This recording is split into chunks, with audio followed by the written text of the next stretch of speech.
On parle bien souvent de missiles, on parle d'attaques, on parle d'aviation, on parle d'hélicoptères, et malheureusement, le quotidien des soldats ukrainiens depuis 3 ans, c'est ça. Le feu prépare le terrain, et le terrain est occupé par des fantassins. Nous redécouvrons les fantassins, c'est-à-dire le combattant humain, qui est au contact de l'ennemi, et qui lui seul symbolisera une victoire ou une défaite. Et là, ce qu'on a exactement vu, c'est ce que fait le soldat de base. Il se bat, mais le feu ne suffit pas. Ce sont des destructions qui n'amènent pas forcément une victoire.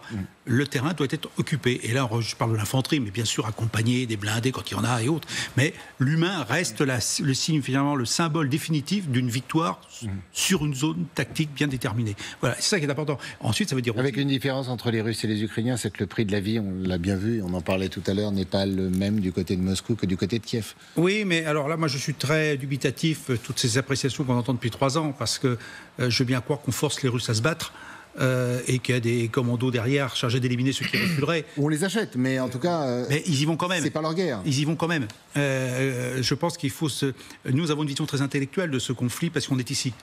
Sur le terrain, les réseaux, le relationnel humain est complètement différent. Le reportage que vous avez passé dans la séquence précédente, ce capitaine ukrainien qui rappelait que son camarade avait été pratiquement mort dans ses bras, enfin, il s'est jeté sur des grenades, on l'a diffusera tout à l'heure, voilà, il s'est sacrifié pour c'est exactement ça, la guerre, que ce soit d'un côté ou de l'autre. C'est-à-dire, on n'est pas dans l'approche intellectuelle, ce sont des combattants.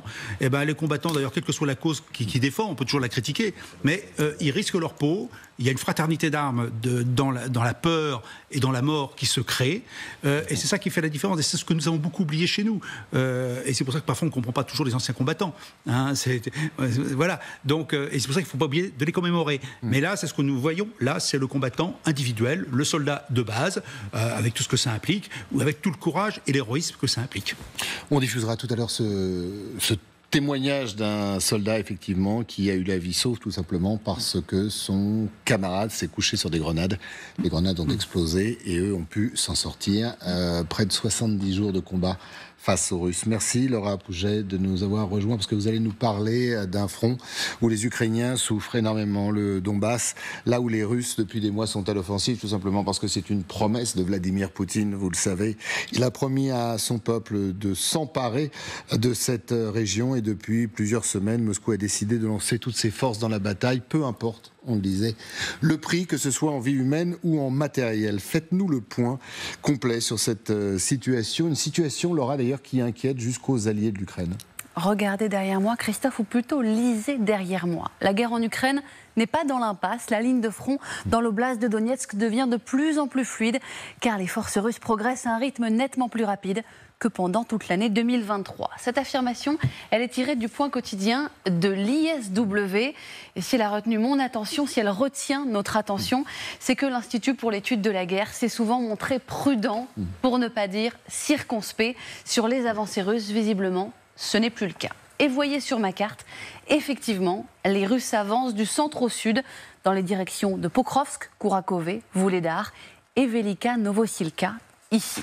C'est la prise d'Avdivka en février dernier qui leur a permis d'avancer vers Pokrovsk. C'est surtout celle de Vuhledar en octobre qui a libéré leur route vers Kourakove au nord et Velika Novosilka ici plus au sud. À chaque fois, les Russes procèdent non pas par des assauts frontaux, mais via des manœuvres d'encerclement, vous le voyez sur ma carte ici, en exploitant les vulnérabilités des défenses ukrainiennes. Résultat, selon les chiffres de l'ISW, depuis le 1er septembre 2024, les Russes ont gagné au moins 1103 km² dans ces zones, contre 387 km² sur l'ensemble de l'année 2023. Et c'est là, Laura, où on reparle donc de l'objectif, comme on le disait, d'un certain Vladimir Poutine, s'emparer de la totalité de la région. Dans cet objectif, les forces russes envisageraient d'attaquer le sud-est de l'oblast de Dnipro, ici sur ma carte, selon une information toujours fournie par l'ISW. Et en effet, si l'on se rapproche, on constate que leur ligne de front est très proche, en certains endroits, regardez, de la frontière de cette oblast. Une telle avancée pourrait menacer les lignes de ravitaillement qui soutiennent les Ukrainiens et les pousser à reculer à l'ouest de Velika Novosilka, à l'ouest de Kourakove, à l'ouest de Pokrovsk. Cette dernière étant la localité qui paraît causer le plus de difficultés aux Russes. Voilà plusieurs mois qu'ils sont bloqués à environ 7 km sans avancée majeure. Mais elle constitue un verrou qui, s'il venait à tomber, ouvrirait la voie de Moscou vers le nord de l'oblast et ces 2 grandes villes restantes que vous voyez ici sur ma carte, Kramatorsk puis Sloviansk. Merci beaucoup Laura pour l'ensemble de ces précisions.